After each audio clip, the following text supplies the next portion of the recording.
Greetings to all. So last கிளாஸ்ல வந்து நம்ம மாடல் 9ல வந்து என்னெல்லாம் பார்த்தோங்கிறது ஒரு சின்ன ரீகேப் வந்து பண்ணிடலாம்.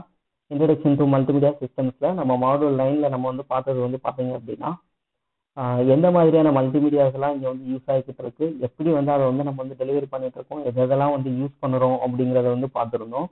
ஸோ இப்போ வந்து பார்த்தீங்க அப்படின்னா இந்த கிளாஸ்ல நம்ம பார்க்க போகிறது VRML, OpenGL, Windows and open source API. இதை தான் நம்ம வந்து இந்த கிளாஸ்ல வந்து பார்க்க போகிறோம்.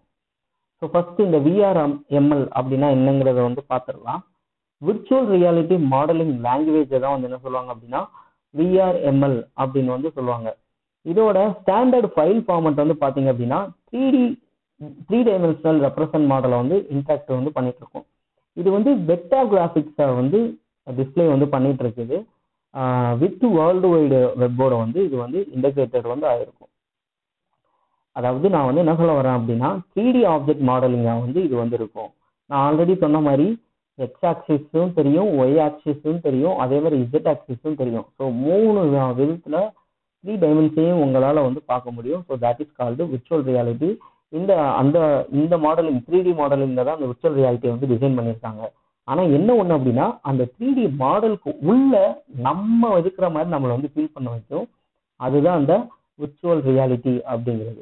ஸோ இப்போ வந்து ஒரு பில்டிங்காக இருக்கட்டும், லேண்ட்ஸ்கேப்பாக இருக்கட்டும், இல்லை வேற ஏதாவது இருக்கட்டும், அதுக்கு வந்து 3D ஸ்ட்ரக்சரை வந்து யூஸ் பண்ணிக்கிறாங்க. அது வந்து பார்த்தீங்கன்னா கிட்டத்தட்ட வந்து HTML மாதிரி தான் இருக்கும். ஸோ இது வந்து பார்த்தீங்க அப்படின்னா ஒரு விசுவலைஸ் இமேஜஸ் வந்து இருக்கும். ஸோ ஒன்ஸ் நான் வந்து என்னோட பொசிஷன் வந்து ரீகால்குலேட் பண்ண உடனே அடுத்தது வந்து என்ன ஆகும் அப்படின்னா அடுத்த இமேஜ் வந்து கால் ஆகும். ஸோ இதே மாதிரி வந்து என்ன ஆகிட்டு இருக்கும் அப்படின்னா நம்மளுடைய வியூ நம்ம இப்போ மேலே பார்த்தோம்னு வச்சுக்கோங்களேன். ஸோ மேலே வந்து என்ன இருக்கும் அதுக்கேற்ற மாதிரி இன்ட்ராக்ட் பண்ணி அந்த இமேஜஸ் வந்து காட்டும். டவுன் பொசிஷனில் பார்த்தோம் அப்படின்னா டவுனில் வந்து என்ன இருக்கும் அதை இன்ட்ராக்ட் பண்ணி டவுன் பொசிஷன் வந்து காட்டும். ஸோ இந்த மாதிரி 3D சீன்ஸை பூரா இது வந்து என்ன பண்ணிகிட்டே இருக்கும் அப்படின்னா கிரியேட் பண்ணிகிட்டே இருக்கும். யூசிங் இன்டராக்டிங் நம்ம கூட வந்து இன்ட்ராக்ட் பண்ணும். டு வியூ VRML எப்படி நம்ம HTML யூஸ் பண்ணுறோமோ அதே மாதிரி தான் VRML ஃபைல். இதுக்கு வந்து VRML ப்ரௌசர் அப்படிங்கிற ஒன்னே வந்து நமக்கு வந்து நீடடாக வந்து இருக்கு. அதனால தான் VR வீடியோஸ் வந்து நீங்கள் வந்து ப்ளே பண்ண போதுலையோ இல்லை இமேஜஸை ப்ளே பண்ண போதுலையோ உங்களுக்கு VR பிளேயர் தேவைப்படுது.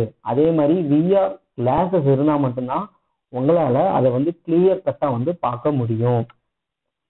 ஸோ அடுத்ததை வந்து பார்த்தீங்க அப்படின்னா OpenGL, இது ஓப்பன் கிராஃபிக்ஸ் லைப்ரரி அப்படின்னு வந்து சொல்லுவாங்க. கிட்டத்தட்ட நிறைய ப்ரோக்ராமிங் லாங்குவேஜஸ்ல வந்து பார்த்தீங்க அப்படின்னா இந்த OpenGL அப்படின்னு இருக்கும். இன்க்ளூடிங் C லாங்குவேஜ் முதற்கொண்டு பார்த்தீங்க அப்படின்னா இந்த OpenGL அப்படிங்கிற கான்செப்ட் வந்து வச்சிருக்குது.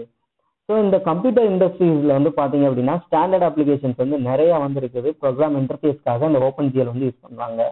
இது மூலமா நம்மளால வந்து என்னென்னலாம் பண்ண முடியுங்கிறத பார்த்தீங்க அப்படின்னா 2D and 3D graphic images வந்து நம்மளால வந்து ஜென்ரேட் வந்து பண்ண முடியும். அதே நேரத்தில் அந்த அப்ளிகேஷனுக்கு உண்டான இமேஜஸையும் நம்மளால வந்து ஜென்ரேட் பண்ண முடியும்.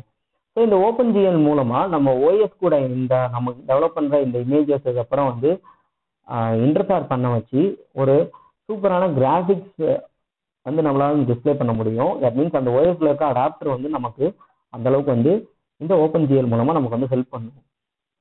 ஸோ இதுல வந்து நிறைய கமாண்ட்ஸ் வந்து இருக்கு. அதே நேரத்தில் வந்து ஃபங்க்ஷன்ஸ் வந்து நிறைய இருக்குது. ஸோ ஒவ்வொரு கமாண்டும் வந்து பார்த்தீங்க அப்படின்னா ஒவ்வொரு ஆக்ஷனை வந்து சொல்லும்.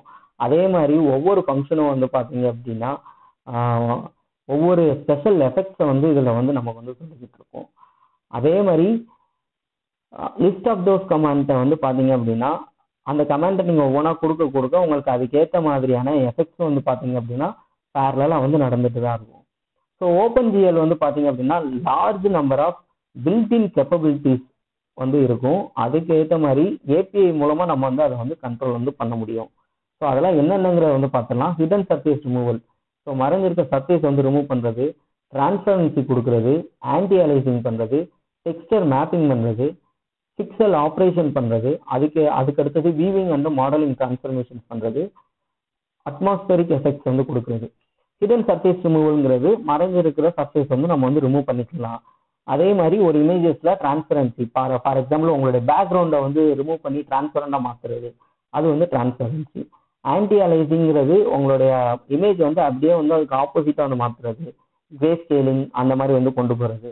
டெக்ஸ்டர் மேப்பிங் வந்து பாத்தீங்க அப்படின்னா டெக்ஸ்ட்டை வச்சு மேப்பிங் வந்து கொண்டது வந்து டெக்ஸ்டர் மேப்பிங் அப்படிம்பாங்க. அதே மாதிரி பிக்சல் ஆப்ரேஷன் இமேஜோட குவாலிட்டி கூட்டுறது குறைக்கிறது எல்லாமே வந்து பாத்தீங்க அப்படின்னா இந்த பிக்சல் ஆப்ரேஷன்ஸ்ல வந்து வரும்.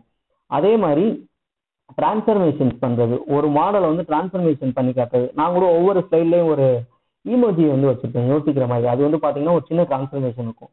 ஒரு சில ஸ்லைடுக்கு வந்து பாத்தீங்கன்னா டிரான்ஸ்ஃபர்மேஷன் வந்து கொடுத்துருப்பேன். அடுத்து அட்மாஸ்பியரிக் எஃபெக்ட்ஸ்ங்கிறது வந்து என்ன அப்படின்னா, இருக்கிற இடத்துக்கு தகுந்த மாதிரி அந்த இமேஜுக்கு ஏற்ற அட்மாஸ்பியரை வந்து நம்ம வந்து கொடுக்குற வந்து அட்மாஸ்பியரிக் எஃபெக்ட்ஸ் அப்படின்னு வந்து சொல்லுவாங்க. அதுக்கப்புறமேட்டுக்கு விண்டோஸ் அண்ட் ஓப்பன் சோர்ஸ் ஏபிஐஸ்ல என்னென்னலாம் இருக்குங்கிறத வந்து பார்த்துடலாம். 3D அனிமேஷனுக்கு நம்ம பிளெண்டர் அண்டு விங்ஸ் 3D அப்படிங்கிற சாஃப்ட்வேர் வந்து யூஸ் பண்றோம். அதே மாதிரி 3D கிராஃபிக்ஸுக்கு வந்து பாத்தீங்க அப்படின்னா பவர் i4 அப்படிங்கிற சாஃப்ட்வேர் வந்து யூஸ் பண்றோம். 3D கேம் டெவலப்மெண்ட் கிட்டுக்கு வந்து பாத்தீங்க அப்படின்னா crystal space and art 3D அப்படிங்கிற சாஃப்ட்வேர் வந்து இருக்கு. அதுக்கப்புறமேட்டுக்கு ஆடியோ கம்ப்ரெஷனுக்கு ஓப்பன் எஸ்டிஜே வந்து இருக்கு. ஆடியோ எடிட்டிங்க்கு அடாசிட்டி அப்படிங்கிற சாஃப்ட்வேர், ஆடியோ பிளேயருக்கு கூல் பிளேயர், ஜின்ஃபு, சாங் பேட் அப்படிங்கிற சாஃப்ட்வேர் வந்து இருக்கு. அடுத்து ட்ரம் மிஷினுக்கு ஹைட்ரோஜன் MP3 அப்படிங்கிற சாஃப்ட்வேர் இருக்கு. ரிப்பருக்கு CDX அப்படிங்கிற ஒரு சாஃப்ட்வேர் வந்து இருக்கு. ஒரே நிமிஷம், அதுல படுது, நான் அதனால அதை அழிக்கிறதுக்கு வந்து என்ன வழி அதை வந்து பாக்குறேன். ஸோ இதுக்கு அடுத்து வந்து பாத்தீங்க அப்படின்னா வேற என்னென்னலாம் இருக்குன்னு பாத்தீங்கன்னா வால்யூம் நார்மலைசேஷனுக்கு MP3 கெயின் அப்படிங்கிற ஒரு சாஃப்ட்வேர் வந்து இருக்கு. அதுக்கடுத்து டிராயிங் பண்றதுக்கு உண்டான எடிட்டர் வந்து பாத்தீங்கன்னா டியா. அதுக்கடுத்து இமேஜ் எடிட் பண்றதுக்கு ஜிம்பு பின்டா அப்படின்னு சொல்லி வந்திருக்கு. வெக்டர் டிராயிங்க்கு இன்க்ஸ்கேப் அப்படிங்கிற ஒரு சாஃப்ட்வேர் இருக்கு.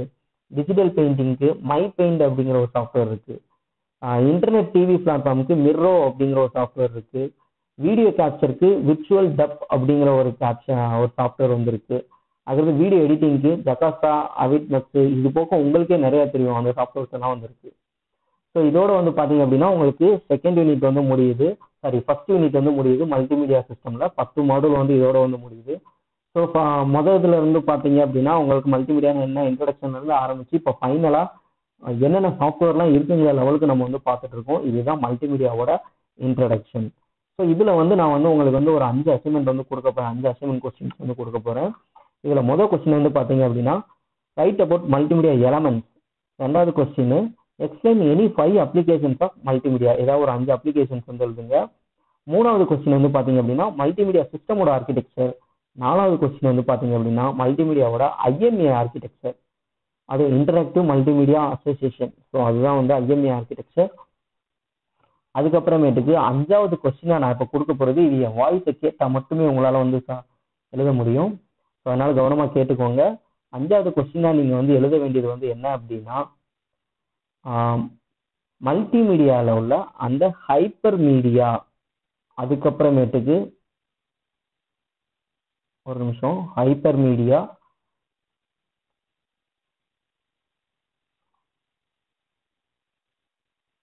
அதுக்கப்புறமேட்டுக்கு 3D அண்ட்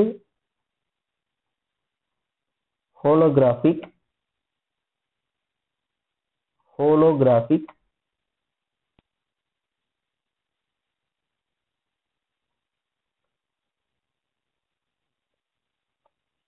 ஸோ நெக்ஸ்ட் ஒன்று வந்து பார்த்தீங்க அப்படின்னா UDTV, தென்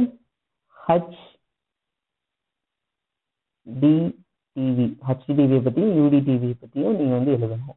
ஓகே, அசைன்மெண்ட்ஸ் எல்லாம் மறக்காம சப்மிட் பண்ணிடுங்க, எழுதுங்க. இது போக உங்களுக்கு ஒரு 20 கொஸ்டின் வந்து நாங்கள் வந்து கொடுப்போம். அந்த அசைன்மெண்ட்ஸையும் மறக்காம வந்து சப்மிட் பண்ணிடுங்க.